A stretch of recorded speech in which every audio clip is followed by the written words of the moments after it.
నిదురలో నీ కల చూసి తుళ్ళిపడిన ఎదకి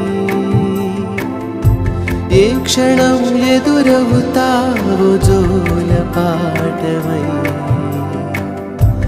ఆకలని అడగక ముందే నోటి ముద్దు నువ్వై